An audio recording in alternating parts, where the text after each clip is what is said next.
Fala você, meu MZ, seja muito bem-vindo. E o tema de hoje, preparo de amostra. Será que existe um preparo de amostra que seja ideal? Esse é um tema que merece um scan. Então, vem comigo, produção, roda a vinheta.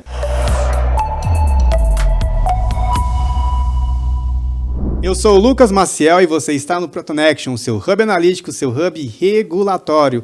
No episódio de hoje vamos discutir, debater sobre preparo de amostra com a minha convidada, a professora Andréia. Seja muito bem-vinda, professora Andréia, que é o espaço do ProtonAction, o Scan, que é o podcast do meu canal, onde eu divulgo e trago a ciência, trago esse olhar analítico, esse olhar regulatório. Então, esse aqui é o seu espaço.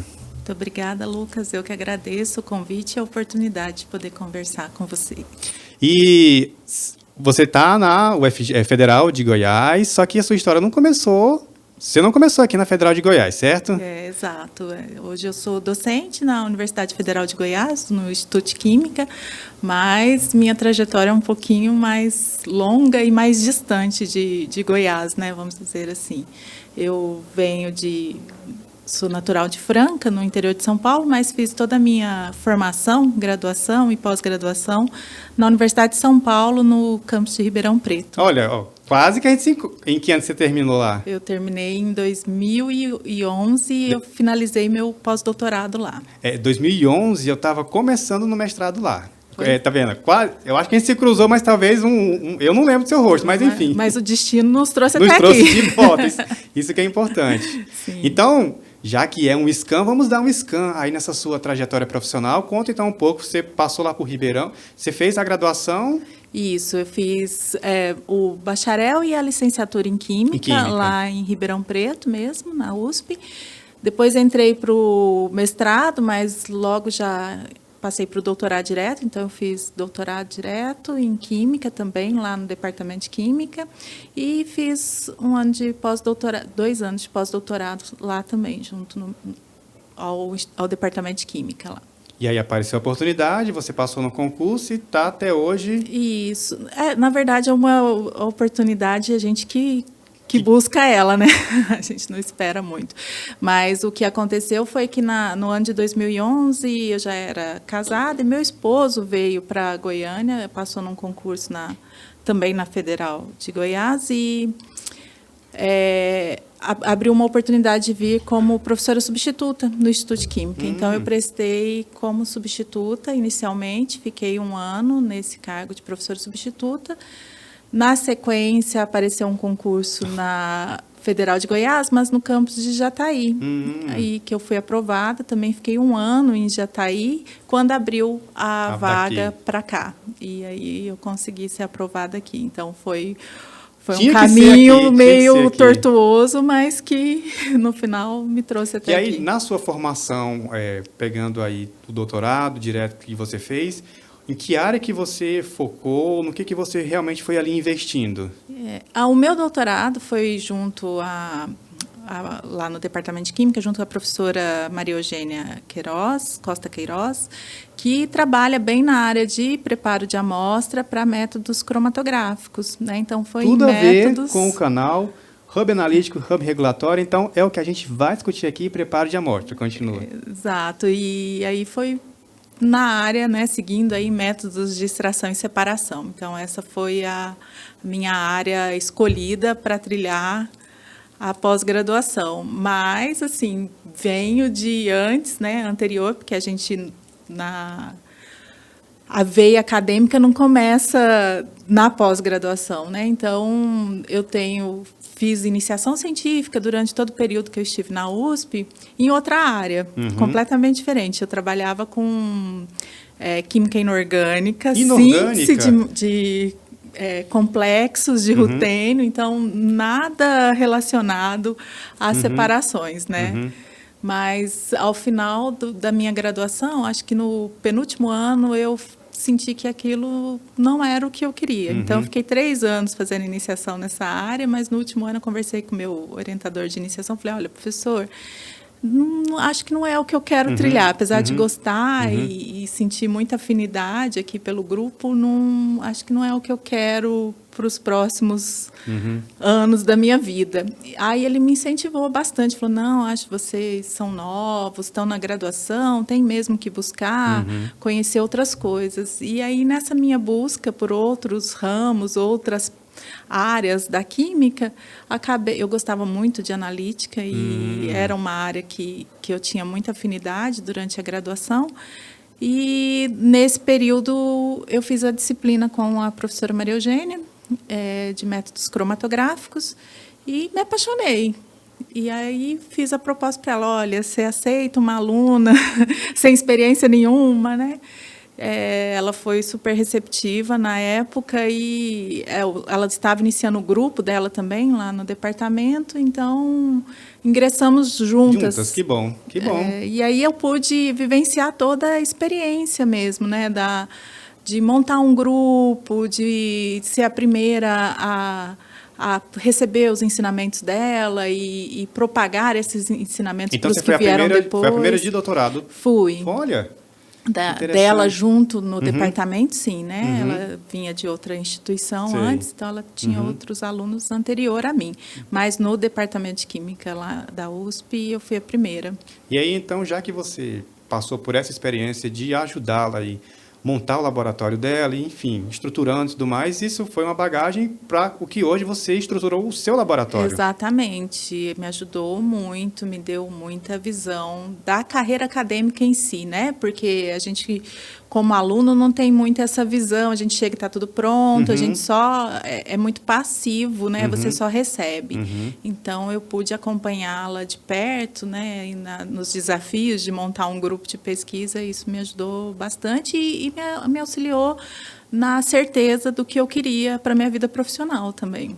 Que aí, quando você estruturou o seu laboratório... Na verdade, teve a etapa do concurso e aí eles certamente perguntaram qual linha de pesquisa você iria desenvolver. Exato. E aí você respondeu o quê? Quando foi a banca, ela te emparedou, opa, qual que vai ser a minha linha de pesquisa aqui no departamento? Eu pretendia continuar a seguir no mesmo caminho que eu tinha trilhado durante o doutorado e pós-doutorado, que foi no desenvolvimento, né, de métodos e de novas fases aplicadas tanto a técnicas de extração, né, no caso de preparo de amostra, quanto de separação.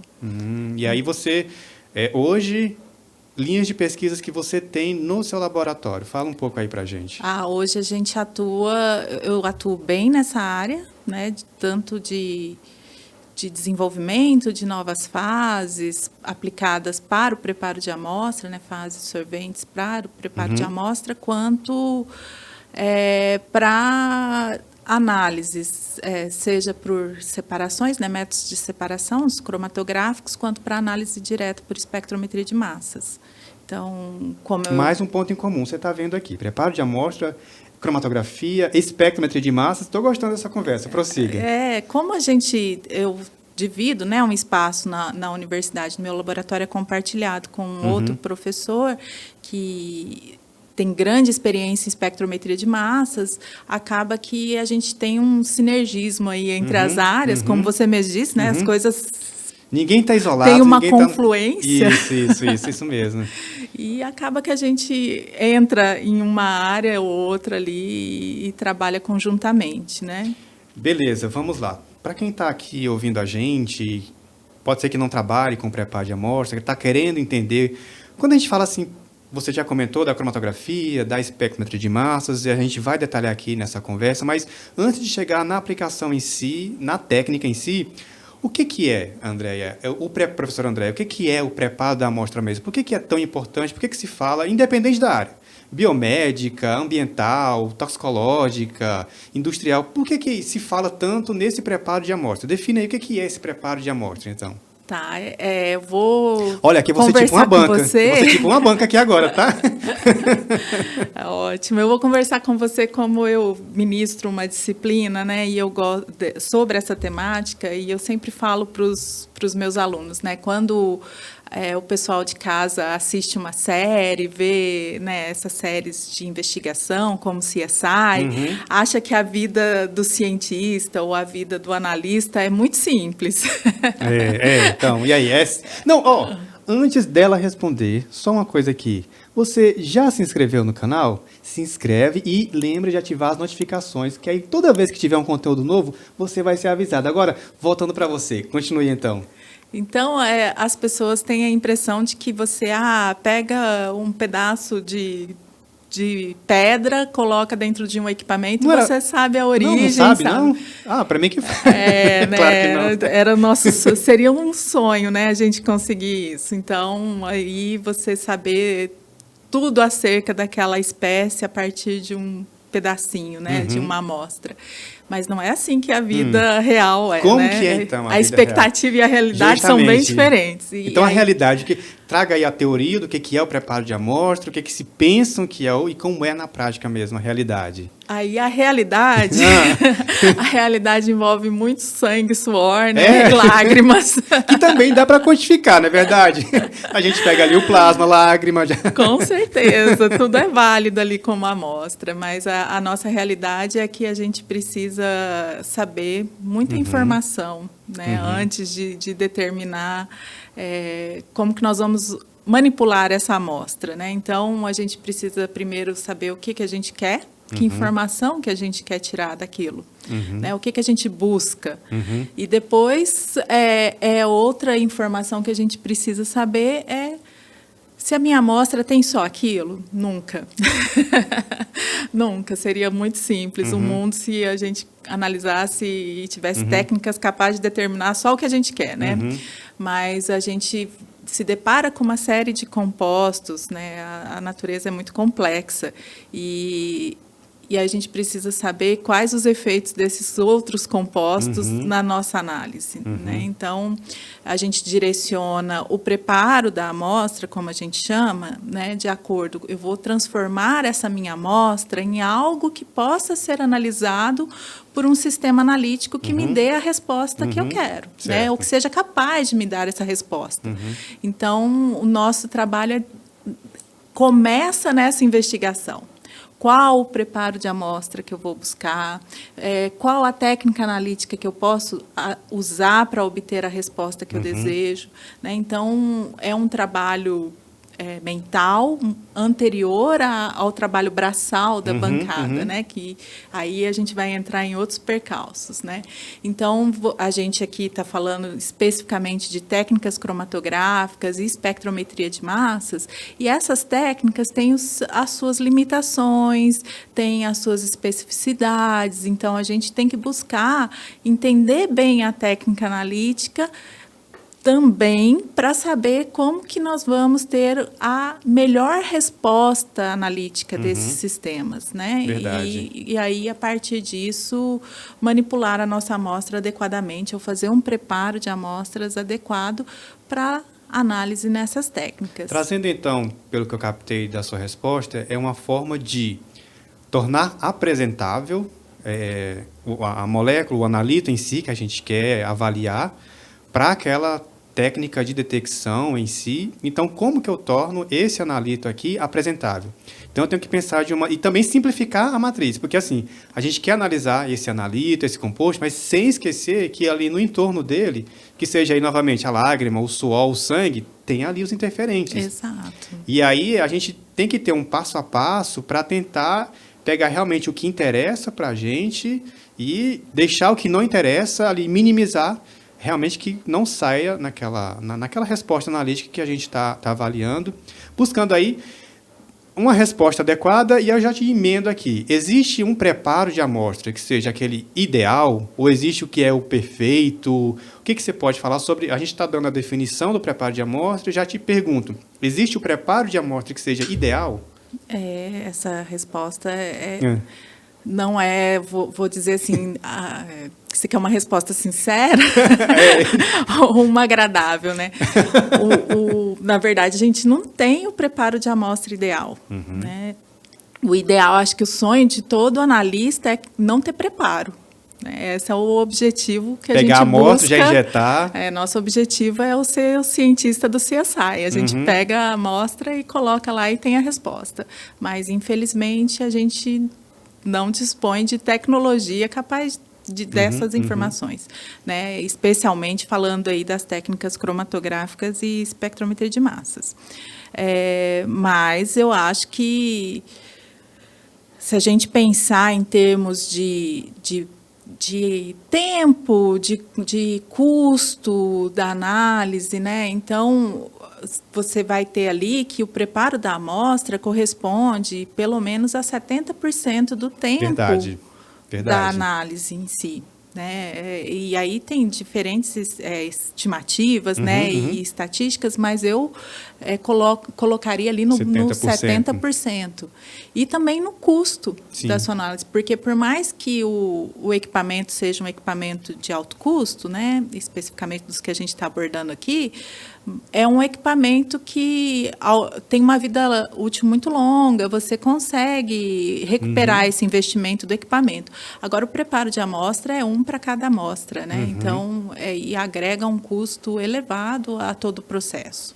E aí, Andréia, você também comentou que você tem que conhecer a sua amostra, tem que conhecer o seu analito, desde a sua prática, ali, na sua época de pós-graduação, você pegando, lendo artigo, e hoje a Andréia é professora, ensinando os alunos. Digamos que eu tenho aqui a minha água, quero analisar, aí eu te passo. O que você recomenda que eu conheça do analito? Assim, antes de eu sair disparado, feito um doido, eu quero analisar isso aqui, dar a resposta. O que você vai me perguntar? O que você pergunta aos seus alunos? Como que você quer que os alunos caracterizem aquela estrutura para definir ali, em termos de solubilidade, a questão de ionizar ou não? Como é que você vai desenhando, então, um roteiro? Vamos desenhar aqui, então, um roteiro agora de um preparo de amostra. Não o ideal, mas assim, vamos lá, Lucas, começa respondendo aqui, como que eu faço essa pergunta para os meus alunos? Sim, eu sou um pouco mais prolixa, eu vou contar uma história. Opa, estou destruindo o cenário aqui, pode contar a história aqui. Então, eu vou contar uma história eu gosto. Vou contar uma história de como que foi comigo, né, a aluna, Andréia. Eu quero saber desses bastidores. Você aprontou alguma coisa, sei lá, explodiu o laboratório? Não. Esse não cheguei a fazer, mas até porque eu não trabalhava com nada tão perigoso, mas meu medo maior era estragar o equipamento, né? Medo de todo analista, né? De todo analista. E é algo que eu costumo também fazer com os meus alunos. O primeiro contar é perder o medo do sistema analítico, porque a gente, como professor, né, a gente fala muito de isso é perigoso, isso quebra, isso é caro, né, porque realmente quem trabalha nessa área sabe o custo. Depois eu vou lembrar, eu tenho um trauma e eu vou contar, tá? Mas deixa ela contar a história dela e eu conto o meu trauma analítico. Prossiga. E aí, assim, quando eu iniciei, a primeira coisa que o professor faz é te dar uma série de artigos, de projetos para você ler, para ir se ambientando ali, né, do assunto. E especialmente eu que vinha de uma experiência muito grande em síntese inorgânica, então trabalhava só com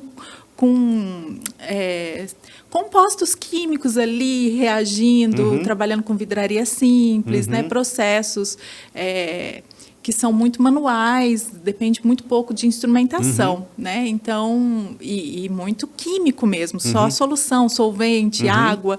Então, isso entro num projeto que vai manipular sangue, plasma, que era a área, que é ainda a área de atuação da professora, minha orientadora, no caso. E aí, primeiro ponto, eu fiquei desesperada quando eu vi aquele tanto, eu falei, nossa, eu vou trabalhar com material biológico, né? Nunca trabalhei, e tinha toda uma série de procedimentos que você tem que adotar, porque é de alto perigo, né, para o analista. Então, meu primeiro ponto foi, eu fiquei com muito medo, não do meu alvo em si, não do meu composto alvo, eu fiquei com medo da matriz. Da matriz. Porque eu falava, nossa, pode ter tanta coisa, né? Pode ter vírus, pode ter bactérias. Eu fui trabalhar com plasma e pegava esse plasma de pacientes. Então, são pessoas que fizeram doação, pessoas que eu não sabia a procedência. E aí, isso eu ficava... E aí eu ia tirar dúvida com a professora, eu ficava perguntando da amostra. Eu falava, mas pode ter isso? Como que eu vou trabalhar com isso? Como que eu vou fazer? Ela falou assim, mas você não está preocupada com a técnica? Ela pacientemente me explicava tudo, né? Ela falou assim, olha, mas assim, isso não é o nosso alvo. Eu muito preocupada, como que eu faço para para converter o sangue em plasma, euquímica, né? Entrando numa área totalmente diferente. Ela falou, não, esse não é o nosso foco é tirar o nosso analito ali de dentro. Né? Você não tem que preocupar com os compostos endógenos da matriz, você tem que preocupar com o alvo. Retirar o analito ali para analisar. E isso para mim foi muito marcante, porque eu acho que todo mundo que entra nessa área acaba focando muito, às vezes no início, para o lado equivocado. Né? Então, eu não conseguia pensar no meu analito, e é o nosso desafio. Né? Então, é claro que os compostos endógenos, os outros componentes da matriz, muitas vezes são mais problemáticos do que o nosso analito. Sim. Mas no meu grau de maturidade acadêmica ali naquele momento, eu não conseguia pensar em nada além daquilo. Então, hoje eu tento passar, né, para os meus alunos, porque a gente trabalha com uma série de amostras, então não só material biológico, né, igual você falou aí mesmo da água. Chega de tudo para a gente lá, né? A gente que trabalha nessa área de análise, pessoal, tem qualquer problema, acho que a gente pode resolver. É, bem isso. Então, chega de tudo. Então, já pegamos desde amostras biológicas, amostras ambientais, solo, tecido animal, então, de tudo. E aí eu tento passar para eles assim, vamos olhar o nosso alvo. Vamos lá. O que a gente quer? Química, vamos lá.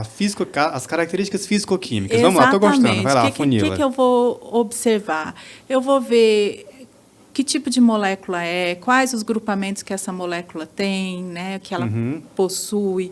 Aí a gente vai para parâmetros mais físico-químicos, como a constante de distribuição, né? A gente pode falar aí de log de P ou o pKa, dependendo das características, se ela tem características ácidas ou características básicas, então ela vai ter uma constante de equilíbrio, né? Que a gente vê lá na graduação. Então, são parâmetros físico-químicos que são muito importantes. Qual a polaridade dessa molécula? É uma molécula polar? É uma molécula com características apolar?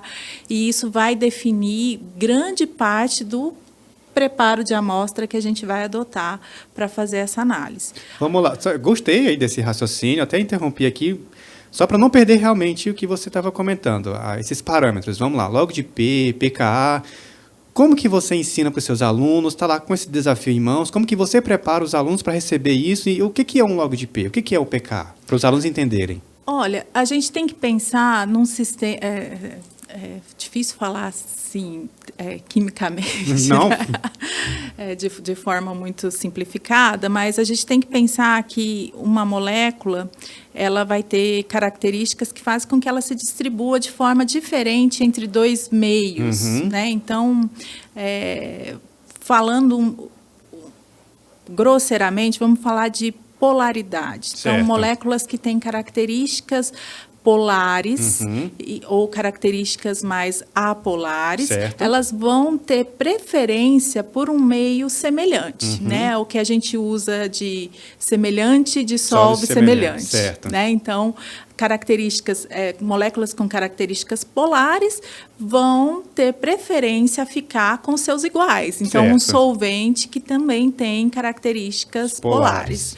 Ou contrário, moléculas com características apolares vão se sentir mais agradáveis, né? Mais afinidade, uma maior afinidade também por esses solventes apolares. Então, isso faz com que essa distribuição desses analitos, dessas moléculas, seja diferente em diferentes meios, né? Então, essa distribuição, a gente chama essa constante, né, como que ele vai se distribuir nesses dois meios, a gente chama de constante de distribuição, ou KOW, né, que é baseado entre dois solventes que têm polaridades totalmente distintas, né, que seria um óleo e água. Certo. Que não se misturam, certo. né? A gente sabe que se a gente misturar água e óleo, a gente não vai ter uma mistura, eles sempre vão se separar, tender a se separar, porque são moléculas polares e apolares, né? Então, a gente não vai ter essa mistura. E aí a gente vê como que o nosso analito ficaria distribuído nesses 2 meios. Né? Isso acaba resultando lá por outros tratamentos também no chamado log de P, né? Essa distribuição aí entre meios diferentes. Outra característica é quando a gente tem moléculas com características polares e que possuem características ácidas ou básicas. Certo. Né? Eu vejo que eu estou falando de características porque a gente tem moléculas de todos os tamanhos, né, e todos os grupamentos. Essas moléculas, em meio aquoso, elas vão se comportar, né, ter um comportamento característico de um ácido de uma base, ou seja, desprotonar, sofrer a sua ionização, né, ter uma ionização em meio aquoso. A capacidade dessa molécula em sofrer esse processo, né, o nível dela de sofrer esse processo é algo que a gente também tem que pensar. Né? Quando ela está no meio aquoso, como que está essa molécula? Ela vai estar ionizada? Eu preciso dessa molécula na sua forma iônica? Né? Então, isso é um outro parâmetro que a gente busca saber. Então, vamos dar um exemplo prático, que às vezes acho que fica mais claro. Então, eu tenho um medicamento, por exemplo, um fármaco, né? Aí, esse fármaco, dentro do organismo, como que ele se encontra? Ele vai estar majoritariamente na sua forma iônica, ele vai estar majoritariamente na sua forma não iônica, ele vai ter uma distribuição diferente dentro do tecido, dentro do plasma, ou ele vai estar livre na sua forma iônica. Então, eu preciso dessa informação. Né? E por quê? Porque, sabendo disso, eu também vou poder elaborar estratégias que me permitam fazer a análise dele posteriormente. Então, eu vou elaborar estratégias de preparo de amostra que vão permitir com que eu faça ou a extração, ou eu faça a remoção dessa molécula, né? Às vezes, a gente está falando do alvo em si, mas também pode ser um composto que eu não quero, que está aparecendo. Então, esse tipo de informação é muito importante para definir o nosso sucesso do preparo de amostra. Então, a primeira sugestão que eu dou é conhecer o seu analito, conhecê-lo quimicamente. Está anotando, né? Eu só espero que você esteja anotando aí do outro lado. E é até importante, André, você falar isso, porque na verdade, eu visto. O ProtonAction está aqui, ó, é analito, eluente e instrumento. Então, antes de sair desenvolvendo qualquer metodologia de uma forma aleatória, eu sempre ensino aos meus alunos, conheça o seu analito. Conheça o seu analito. Pega livro, o que já está publicado, artigo, material compendial, conheça o máximo, caracterize o máximo possível do seu analito, porque daí você já vai, antes de entrar na cromatografia, saber o que você vai precisar de fase estacionária, fase móvel, e um passo antes de chegar mesmo na análise em si, o preparo da amostra. Então, conhecer o pK da molécula, conhecer o log de P. Então, você pega uma molécula não polar. Tem um log de P ali maior do que 5, por exemplo. Então, Então, já estou pensando aqui no preparo da amostra, eu vou utilizar esse solvente. Não, a minha molécula já tem uma característica mais polar. Então, ali do zero... baixar um pouquinho a força do solvente, né? Que a gente chama ali de força do solvente, justamente essas características, né? A capacidade, quanto mais polar nesse sistema, ele vai ser mais forte. Isso. E aí, no caso dos polares, a gente pode pegar no log de P, que eu estou comentando. Então, ali do zero para o negativo, basicamente, mas assim, dentro até mesmo de uma escala, você vai comparando os valores de log de P, qual que é o maior, qual que é o menor, para você ir julgando, essa molécula ela é mais polar, ela é mais não polar, e nesse comportamento a questão da ionização dela, como que eu quero analisar, a questão da formulação que você comentou. Eu trabalho muito com impurezas farmacêuticas. Então, eu não quero avaliar o ativo em si, eu quero avaliar a impureza. Então, eu vou construindo... Na minha metodologia de preparo de amostra, eu quero a impureza em si. Então, eu tenho que pensar num sistema de solvente, aquilo que vai reter o meu analito e vai levar embora o que não é interessante. Porque, para mim, pensando na impureza farmacêutica, o interferente da matriz, que no caso é a formulação, o ativo também vai ser interferente, porque o meu alvo, naquele instante, vai ser a impureza ou as impurezas farmacêuticas. Então, eu vou construindo essa metodologia em cima de características de ionização, que reflete pK, log de P. Exato. E é engraçado, assim, esse processo, porque, embora a química seja uma ciência exatas, né, Sim. isso não é exato. Uhum. Porque, por mais que a gente parta de um solvente que, teoricamente, é o ideal para a gente usar naquele sistema ou trabalhar com aquela nossa amostra, muitas vezes os outros componentes que não são de interesse também reagem a esse solvente. E aí a gente tem que mudar a nossa estratégia, avaliar talvez um conjunto de solventes que favoreçam o nosso analito e não seja muito viável para os outros compostos que não são de interesse. Então, a gente muitas vezes não trabalha com um solvente ótimo ou na condição Sim. ótima para o nosso analito, mas é a melhor condição possível para que tenha a resposta do seu analito e minimize a resposta dos outros componentes, né? Então, só para finalizar, quando a gente fala de 70% do tempo, é justamente isso, porque a gente vai focar no nosso analito, mas a gente não pode esquecer do que está ao redor dele. E aí, às vezes, o que está ao redor dele é o que dá mais tempo para a gente conseguir eliminar, omitizar ali a influência dele para o preparo de amostra. Você contou a sua história de laboratório, ali na época de pós-graduação, eu também tenho a minha história e eu comentei do meu trauma. A primeira técnica que eu tive contato mesmo foi extração líquido-líquido e já vou dar o espaço para você comentar o que é líquido-líquido. Opa, destruindo o cenário aqui.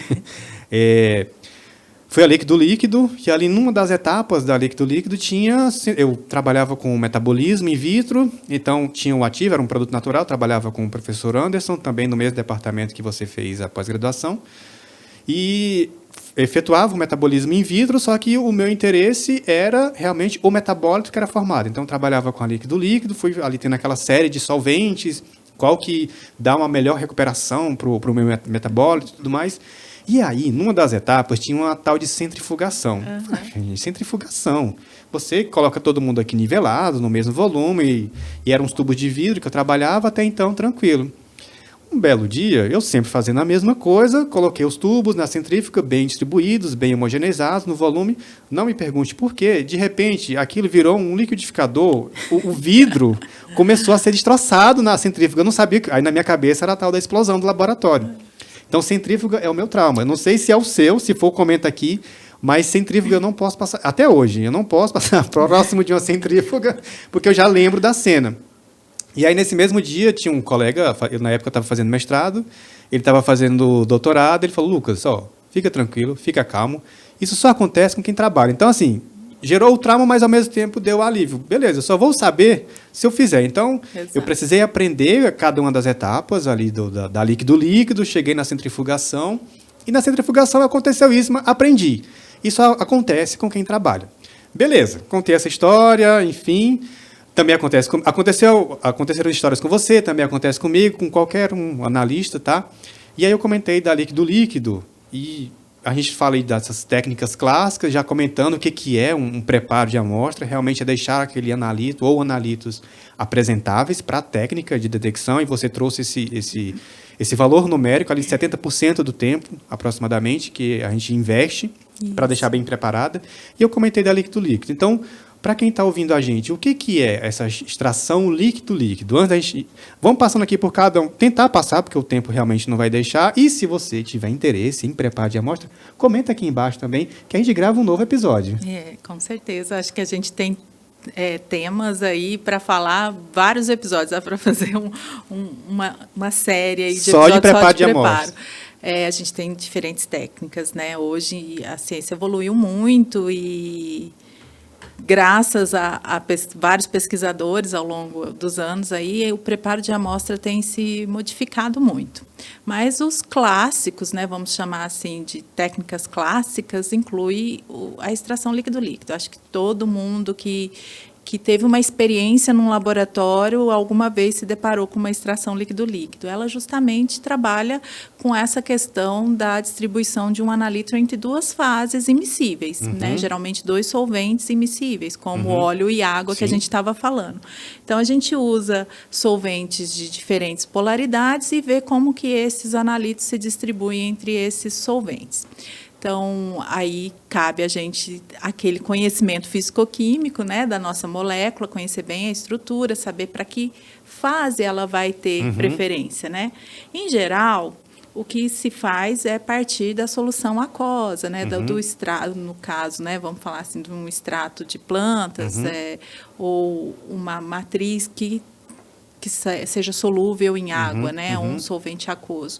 E utiliza um solvente com uma polaridade, né, para que esses analitos de interesse migrem para essa fase apolar e, a partir disso, a gente separa, coleta esse solvente e aí pode fazer algum procedimento, ou secar, ou concentrar o seu analito naquele solvente. Por que eu falo que todo mundo fez, né? Porque, classicamente, isso é muito feito naqueles funis de separação, são grandes volumes de solvente. Então, toda a química em si, todo o procedimento experimental, a gente, muitas vezes, parte dessa técnica para fazer uma purificação, para fazer uma análise posterior, mas, basicamente, para purificação, em alguns momentos, a gente utiliza a extração líquido-líquido.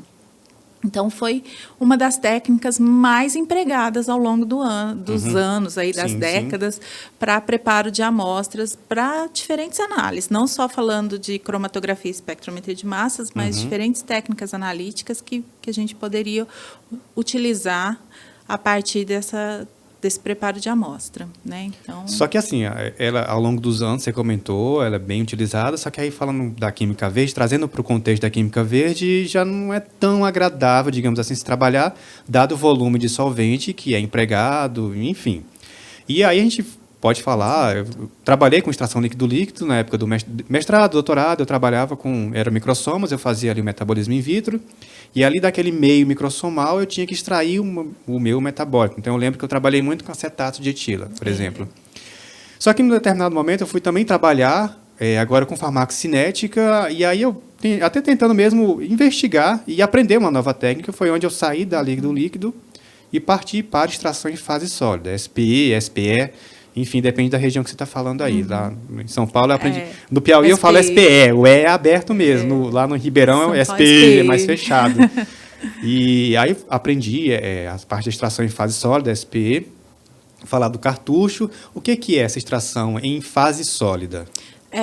Só pegar o gancho aí da extração líquido-líquido que você acabou de mencionar, né? Porque o que acontece? Para a gente favorecer essa migração do analito para outra fase, né?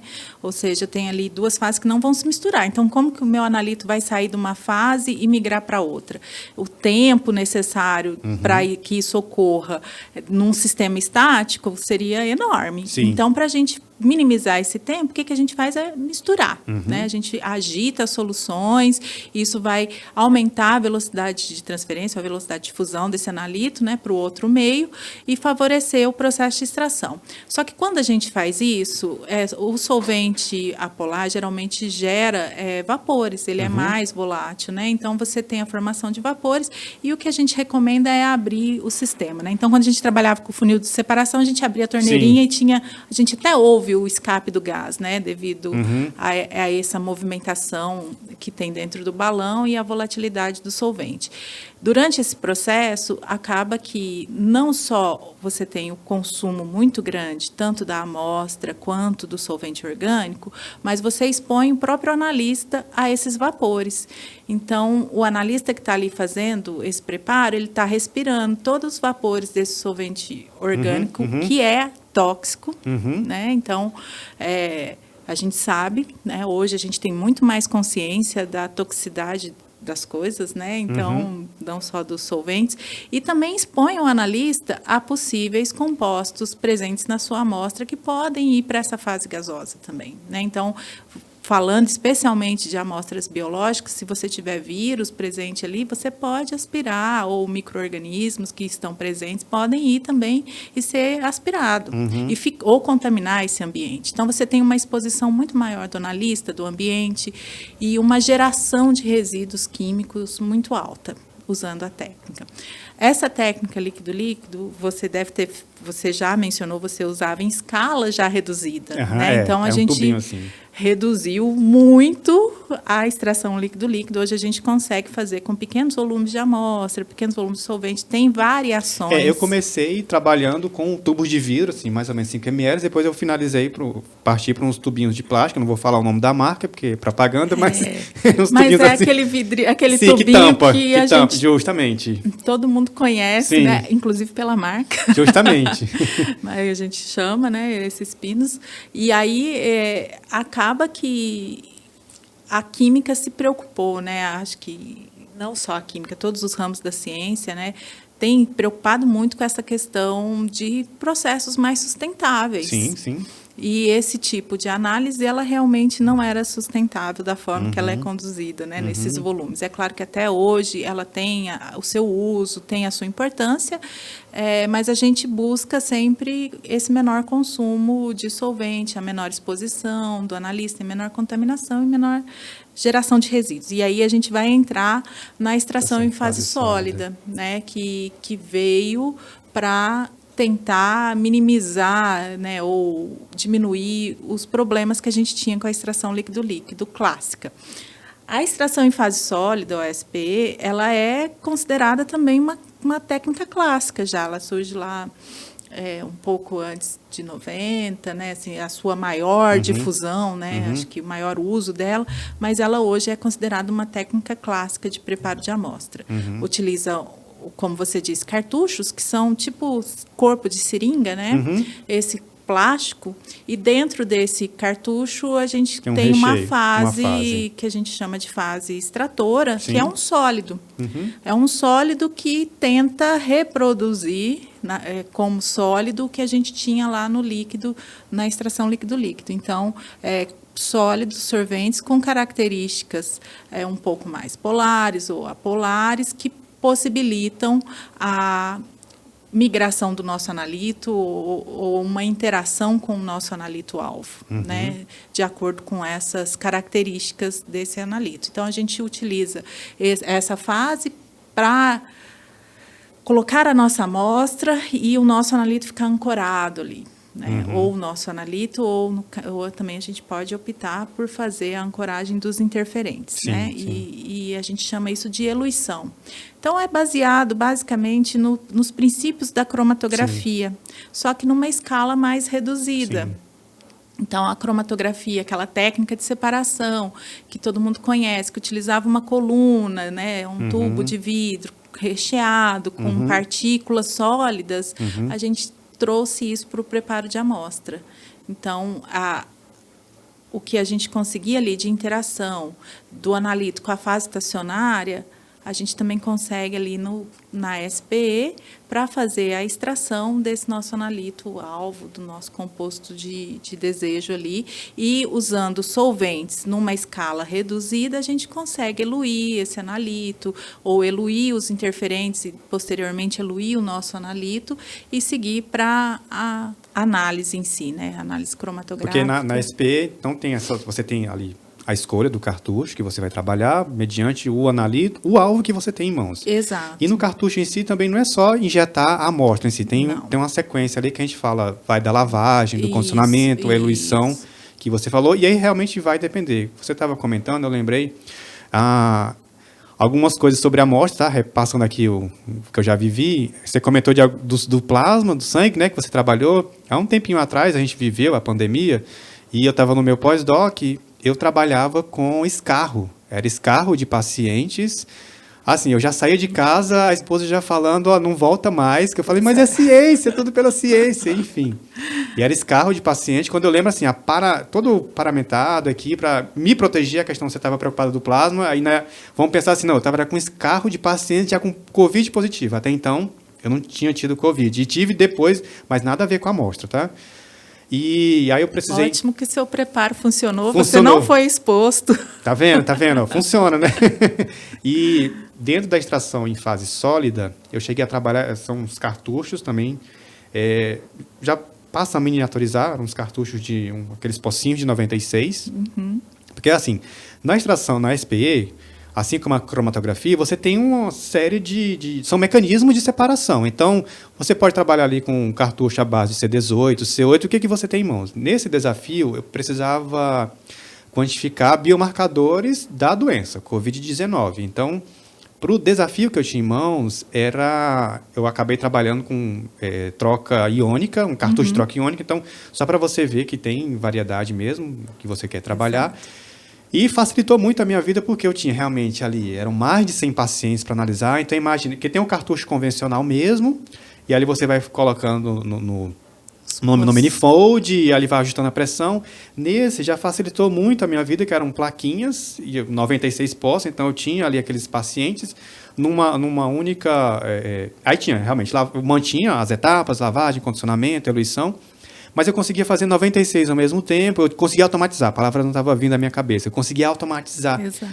Então, assim, fazendo a evolução, né, da extração líquido-líquido, a extração em fase sólida, a gente vê essa questão, mesmo você trabalhando com cartucho convencional, essa questão da automatização, você conseguir realmente dar uma melhoria nesse preparo de amostra, deixar mais apresentável, que afinal de contas a gente quer ter uma qualidade do resultado e quer deixar, antes de chegar nessa qualidade, o analito mais apresentável. Sim, e a gente tem que pensar assim, a ciência analítica tem caminhado para essa miniaturização, isso é uma tendência global, justamente porque com isso você reduz a necessidade de grandes volumes de amostra, você reduz o consumo de solventes ou materiais, né, que você precisa, então você também reduz custo, né, vamos ser sinceros, sim, porque sim. Não é só pensando no meio ambiente que se desenvolve as coisas, né, então você reduz consideravelmente o custo da sua análise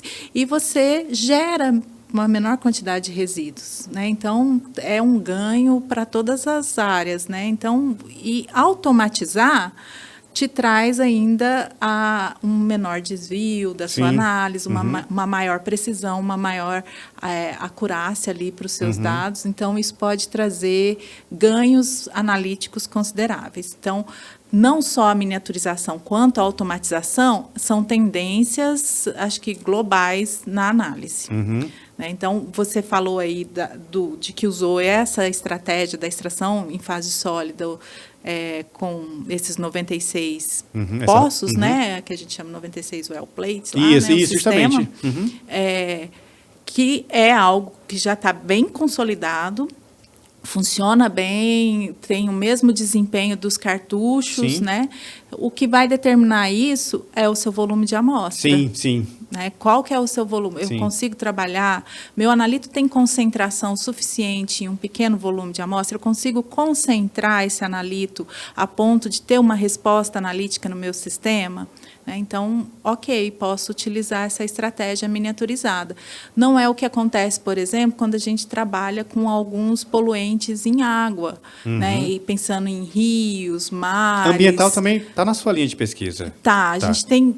Eu tenho entrado um pouquinho, na verdade, não tenho entrado, né? Fui colocada ali um pouquinho. E tá nela. Estou nela.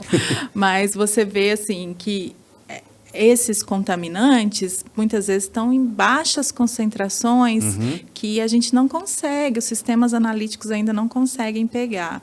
E aí você precisa concentrar esse analito, não só extraí-lo, mas também concentrar, porque senão você não vai ter uma resposta analítica. Então, muitas vezes, você precisa de um volume grande, você utiliza 500 ml de água, né, ou às vezes até 1 litro, dependendo do tipo de contaminante investigado.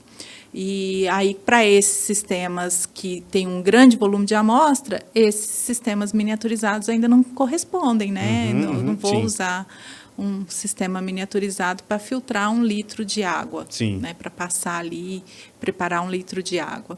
Então, também a gente tem que pensar nisso. Por outro lado, eu também não vou pegar 1 litro de sangue de um paciente para fazer uma análise, né? Então, a gente tem que ter um equilíbrio ali entre o volume, a quantidade de amostra e a técnica de preparo de amostra que a gente vai empregar. Você falou em litros, é até bom que a gente consegue enxergar a escala. Nessa questão do escarro, propriamente, era a questão de microlitros que eu trabalhava. Então, a amostra era reduzida demais, era microlitros que eu trabalhava, e dali fazia todo esse procedimento, era uma quantificação ali de prostaglandinas, leucotrienos, então já eram moléculas. Tinha o desafio em si, porque dentro daqueles carros, o que já era componente mesmo endógeno, o que tinha sido produzido a partir do processo COVID, que é o que eu estava avaliando em questão, que é um outro desafio. Mas, enfim. E aí, trazendo para a sua linha de pesquisa, hoje, a gente comentando de miniaturização das técnicas, o que você tem hoje no laboratório de técnicas miniaturizadas para poder falar aqui para a gente também? Nossa, essa é a minha paixão, né? Eu trabalhei desde o doutorado e a gente continua ainda na investigação dessa linha. Eu tento trabalhar sempre com as técnicas miniaturizadas. Eu acho que é algo que a gente tem que considerar mesmo, devido a todos os ganhos que a gente tem e pensar na portabilidade dos sistemas analíticos, né? A gente está falando aí de instrumentações de grande porte, um espectrômetro de massas, um HPLC, não cabe em qualquer lugar, né? Não posso pôr dentro de um barco e levar para o meio do rio, lá no Amazonas. Então, a miniaturização, seja ela do preparo de amostra, seja ela da análise em si, ou do sistema analítico, é algo que a ciência tem devotado muito tempo, né? Você pega, grande parte das publicações são nesse sentido de desenvolvimento de sistemas miniaturizados, para que a gente possa levar o que a gente chama point of care, né? No ponto de necessidade. Então, se a gente consegue transportar o laboratório para onde ele realmente é necessário, é o que é de interesse para a gente. Então, nesse sentido, a gente tem trabalhado com o desenvolvimento do preparo de amostra em si, né, miniaturizado. Então, técnicas miniaturizadas de preparo de amostra. Então, a gente já está saindo de um cenário das clássicas, aí, extração líquido-líquido, LLE, extração SP. Em fase sólida, SP. Então, agora a gente migra para microextração. Então, dê exemplos aí do que você trabalha hoje no laboratório. Eu iniciei com a técnica também já consolidada, miniaturizada, que é a SPME, né, ou a extração, microextração em fase sólida, que aí já é um dispositivo... Você falou, é do Pavlinchi, né? Isso, do Canadá. Lembrei. Professor Janus. Olha como é que o mundo é. Quando eu entrei para começar o mestrado lá com o Anderson, eu comecei no laboratório da Pierina, isso lá em 2011, e tinha um aluno dela saindo para fazer um sanduíche no Canadá, aí falou o nome, Pavlinchi. E era microextração. Eu falei, microextração? Eu lembrei, enfim, eu ia trabalhar com líquido, mas fiquei interessado naquele assunto. E aí você tocou agora na questão da microextração, SPME. Então, o que é a SPME? A SPME foi um salto aí no preparo de amostras gigantesco, né? Ela trouxe, assim, ganhos fantásticos para análise, especialmente para análise cromatográfica em fase gasosa. Então, ela inicialmente foi feita para análise por cromatografia a gás. Então, como que é esse dispositivo, né? Como vocês estão vendo, o dispositivo SPME é essa seringa que vocês estão vendo aqui na imagem, na imagem 1, né? A seringa ao lado aí do frasquinho. E aí a gente tem uma seringa comum, né? O funcionamento é de uma seringa comum. Então, tem o corpo, né? E tem a agulha dessa seringa e o êmbolo, que permite que a gente exponha ou recolha a fase extratora. Então, dentro dessa agulha, a gente tem uma pequena haste que é geralmente sílica fundida, tá? Então, o primeiro material utilizado era essa extremidade ali que vocês estão vendo em vermelho, um pedacinho de sílica fundida, geralmente em torno de 1 centímetro. Certo. Quando eu pressiono o êmbolo, eu exponho esse pedacinho de sílica fundida ali, de fase extratora, na minha amostra. E isso pode ser tanto em fase gasosa, quanto direto na amostra, se for uma amostra líquida. Né? Então, eu coloco isso, exponho, Ali tem a migração, tem o equilíbrio entre as fases, né, a fase de amostra, a fase ou a fase gasosa e a minha fase extratora. Isso é otimizado, né? A gente tem que avaliar o tempo, temperatura, uma série de parâmetros que são intrínsecos da técnica, né, que a gente Que são assim, falando independente da técnica, são parâmetros que a gente precisa avaliar. Tempo de agitação, centrifugação, volume. Isso. Então, sempre vai ter não adianta, o desenvolvimento, tá. né? Não é simplesmente a gente colocar lá e deixar por um tempo aleatório, né? Isso é tudo otimizado. E aí, depois de feito, né, o processo, deixado o tempo de equilíbrio necessário, a gente recolhe essa fibra, então a gente suspende o êmbolo ali, como vocês estão vendo na figura 2, a gente remove esse êmbolo. Na verdade, a 2 ali é antes da extração, né? A gente faz a etapa 3, que está ocorrendo a extração, e a 4 a gente tira a agulha. Então, como ela foi feita inicialmente para cromatografia em fase gasosa, o que se fazia? Essa seringa servia para fazer a injeção direto no sistema analítico. Então, pegava essa seringa, levava para o injetor do cromatógrafo a gás e expunha a fase ali por desorção térmica, né? Então, pelo aquecimento do próprio injetor, que a gente sabe que tem ali na cromatografia gasosa, eu tinha a desorção desses analíticos que eram analisados diretamente, né? Encaminhados para a separação na coluna cromatográfica. E aí a gente vê que a gente não tem consumo de solvente nenhum. Né? Porque você fez a extração ali, tirou e colocou para desorção térmica. Então, era uma técnica muito verde, né? E minimizava o custo e a geração de resíduos ali do consumo de solvente. Mas a gente percebeu que ela também poderia ser utilizada para desorção líquida, né? Então, a gente pode colocar, após o processo de extração, em um pequeno volume de solvente orgânico para fazer a desorção, né? Ou seja, o analito que ficou ali interagindo com a fase sólida saia e migre para o solvente, né? Então, aí pegar esse solvente e levar para análise, por exemplo, por cromatografia líquida.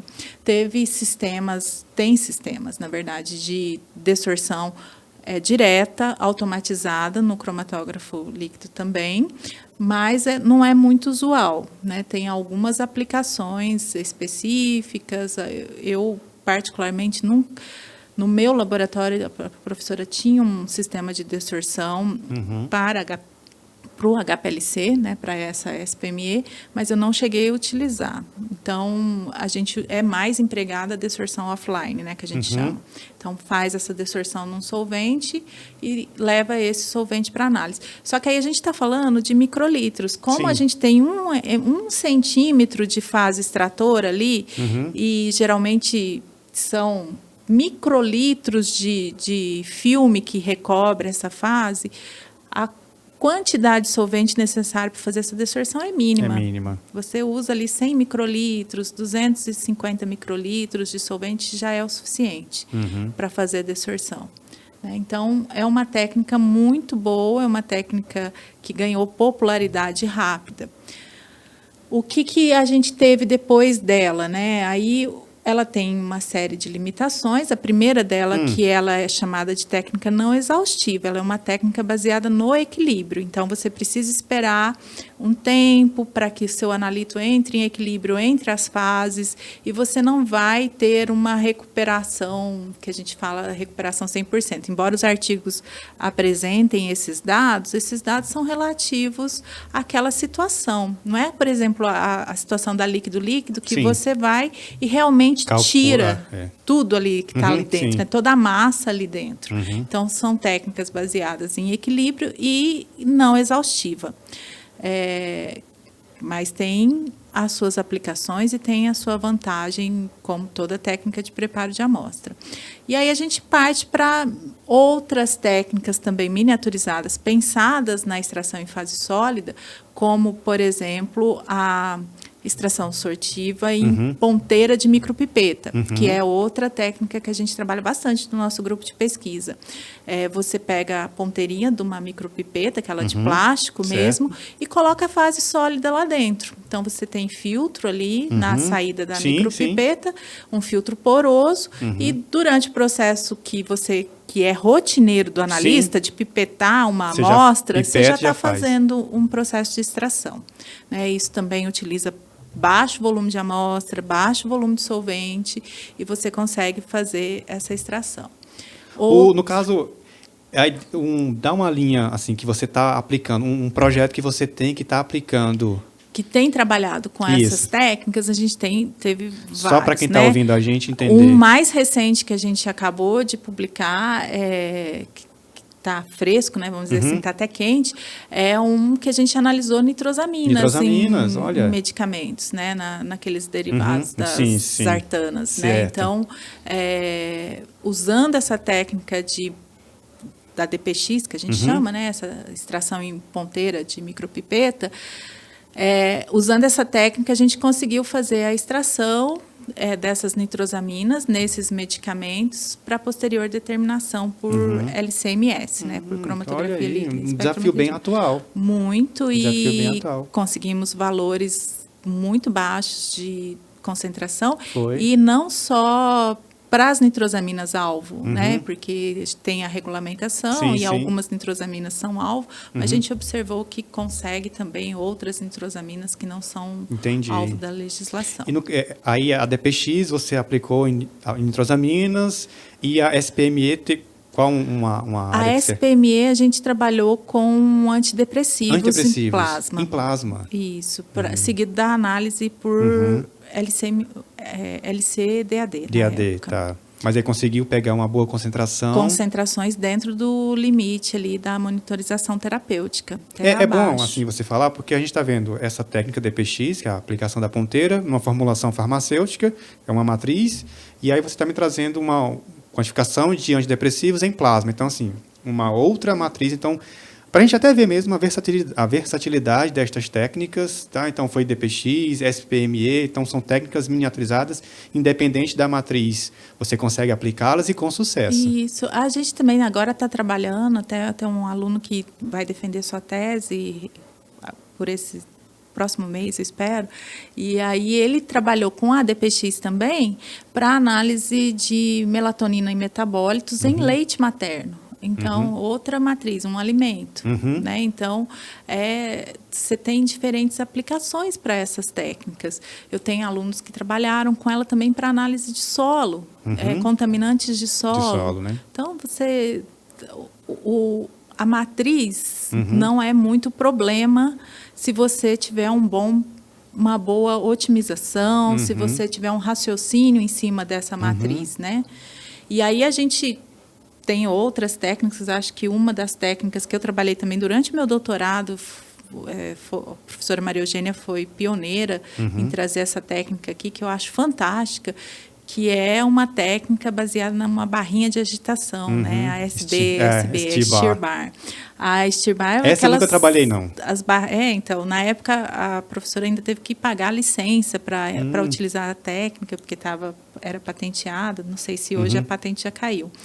Mas eu amei trabalhar com ela durante meu doutorado. Pena que eu ainda não trouxe ela para o meu grupo, mas trabalhei... Breve, né? Cenas dos próximos capítulos. Quem sabe. E aí a gente utiliza a barrinha de agitação e essa barrinha de agitação é recoberta por uma fase extratora. Então, você coloca para agitar ali dentro da sua amostra e você já está agitando e fazendo a extração.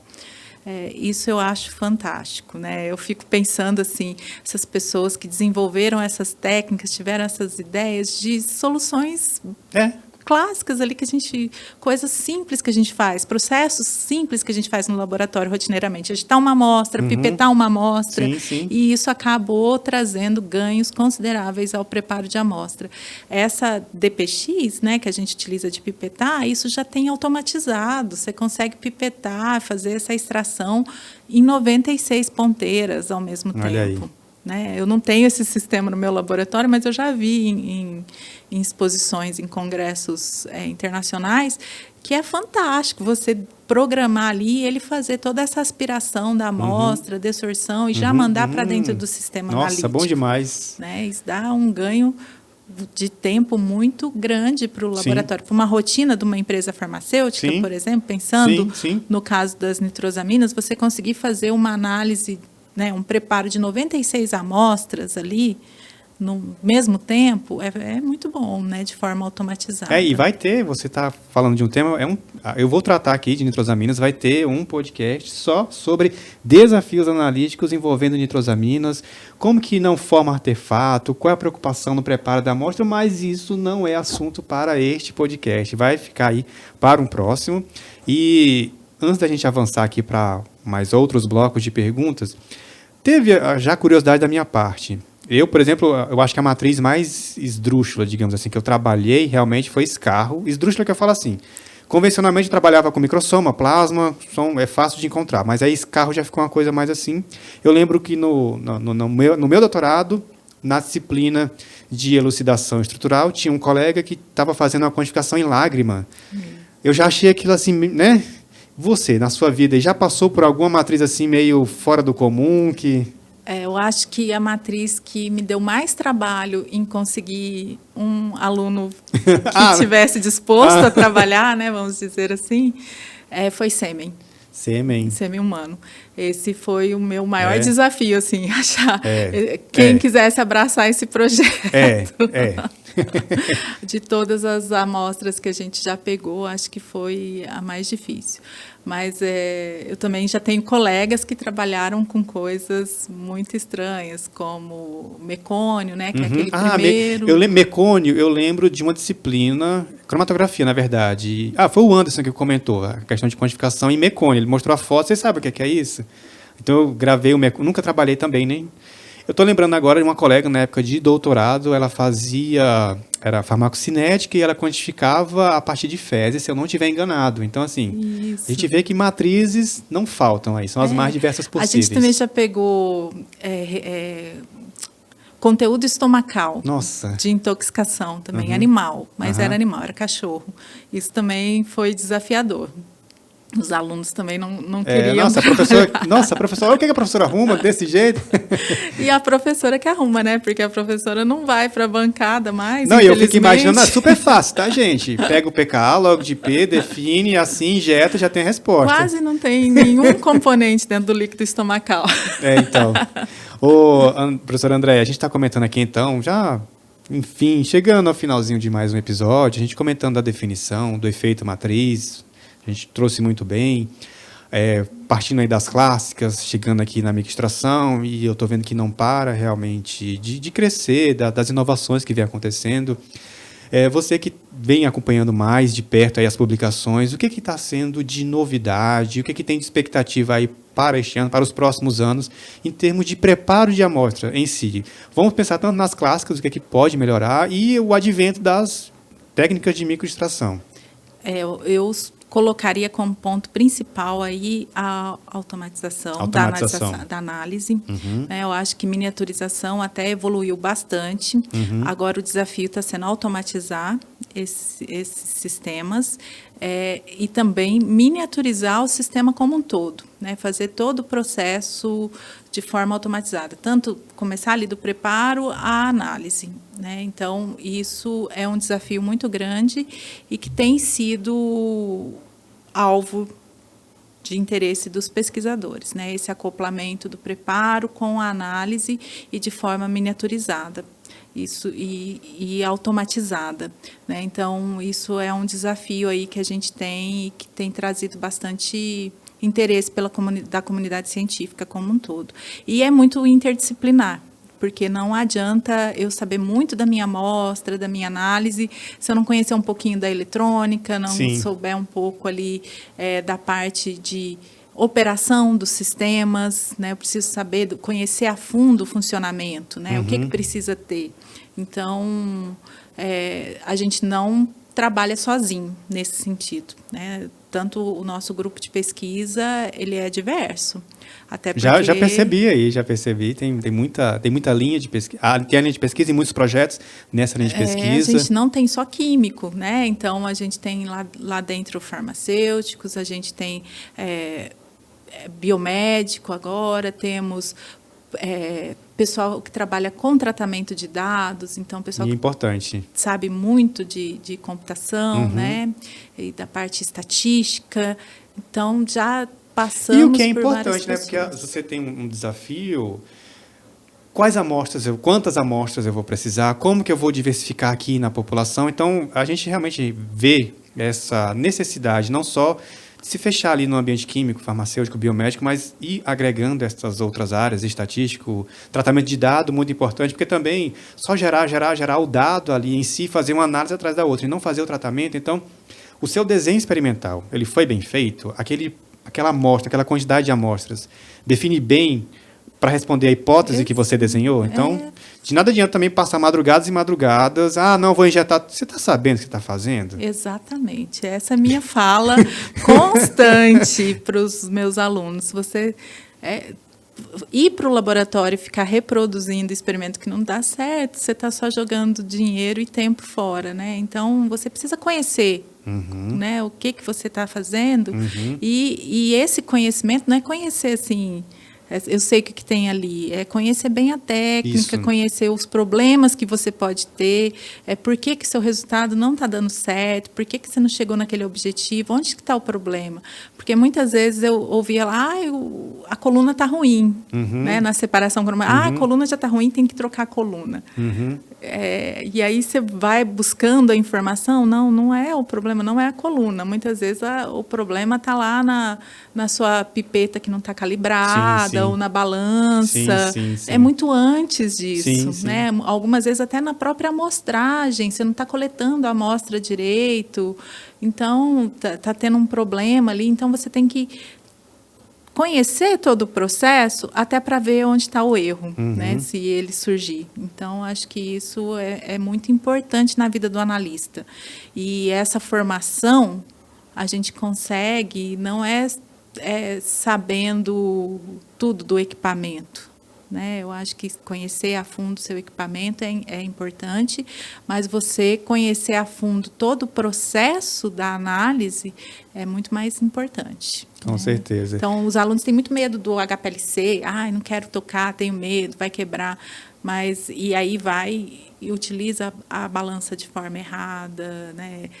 Pipeta de forma errada, que são procedimentos operacionais que vão resultar num erro posterior lá no HPLC, né? E dependendo do tipo de erro que você tem, você até chega a um dano realmente ao sistema, né? Então, isso é interessante para a gente pensar e refletir aí da nossa conduta. Pensar, refletir, conhecer, gostei dessas palavras. E assim, agora saindo da química, saindo da professora Andréia, eu vou falar com a Andréia mesmo, já chegando nos finalmente aqui do podcast.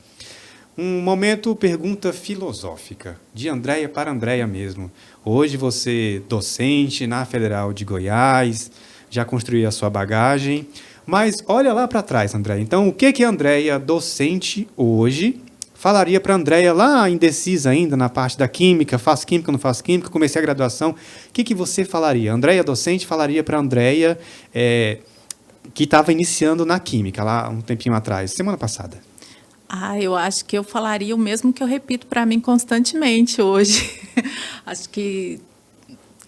Tenho certeza, eu tenho que ficar me policiando com relação à ansiedade. Eu acho que a ansiedade é uma inimiga dos tempos atuais, né? A gente quer tudo para ontem e eu não era diferente no início da carreira, né? Então, sempre tinha a ansiedade em fazer mais, em conseguir mais, e muitas vezes essa ansiedade atropela as coisas, né? E eu diria para a Andréia do passado tentar se controlar mais e aproveitar o momento, tirar mais informações, aprender mais naquele momento, curtir aquela experiência que muitas vezes a gente não tem a possibilidade de aproveitar o momento. A gente vai fazendo no automático e compilando e trabalhando.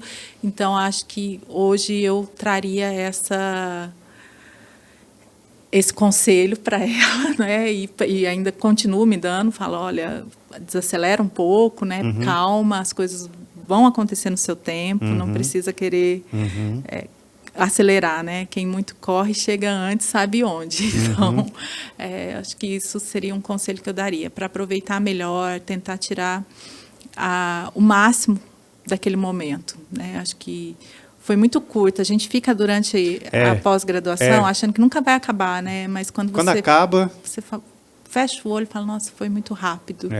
Podia ter feito mais, podia ter aprendido mais, podia ter aproveitado mais essa experiência. Fiquei muito preocupada em o que vai ser o futuro.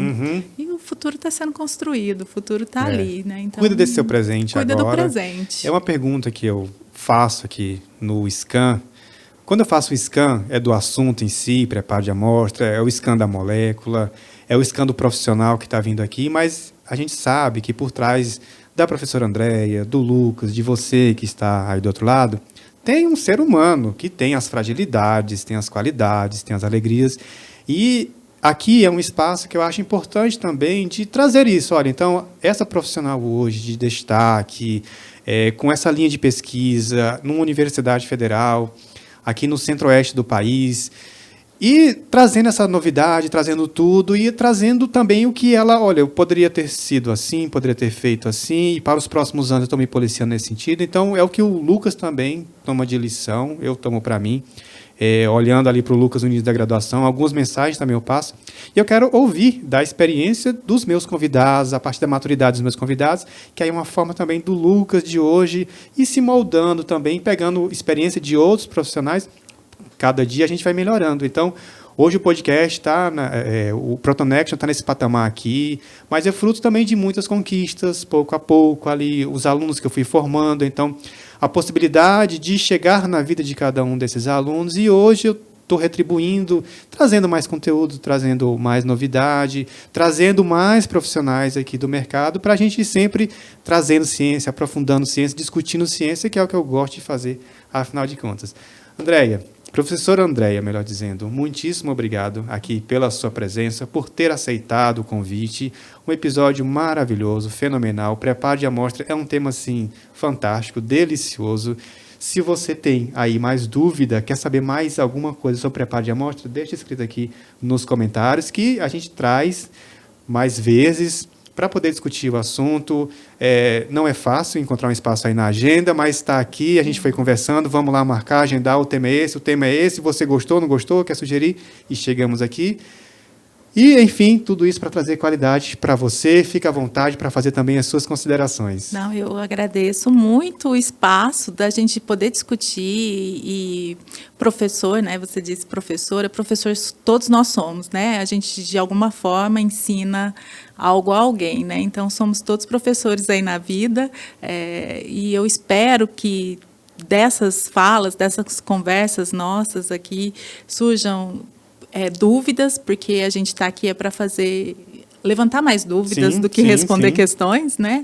E também me coloco à disposição, sempre que você quiser conversar e trazer esses assuntos aí. Como eu disse, são assuntos que eu amo, né? Eu acho que fui muito feliz na minha escolha de área, porque realmente me apaixonei pela área e vivo muito feliz com a minha escolha profissional. Isso e espero que todos aqui que estejam ouvindo o seu canal também pensem nisso, que é o trabalho, a gente tem que trabalhar para viver e não viver para trabalhar, e é importante que a gente ame o que a gente faça, né? Porque a vida é cheia de altos e baixos, e se você não gosta do seu trabalho, você realmente vai viver sempre no baixo.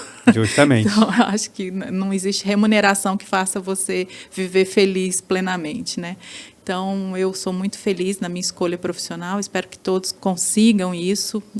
Se fosse a Andréia do passado, igual a gente estava conversando, ela escolheria a mesma coisa, faria a mesma opção. De novo, eu faria o curso de Química, de novo, iria para essa área. Então, a gente veio ao mundo para ser feliz. Acho que Com todos nós certeza. temos o propósito de ser feliz e ser feliz fazendo o que a gente gosta, né? E receber para fazer o que a gente gosta é muito bom. Então, nesse sentido, sou muito realizada e espero que seus ouvintes também, aí o pessoal que esteja escutando a gente nesse dia também possa alcançar esse nível aí também de felicidade e realização profissional. E desejo a todos aí sucesso na empreitada do preparo de amostra, que não é fácil, especialmente na análise cromatográfica.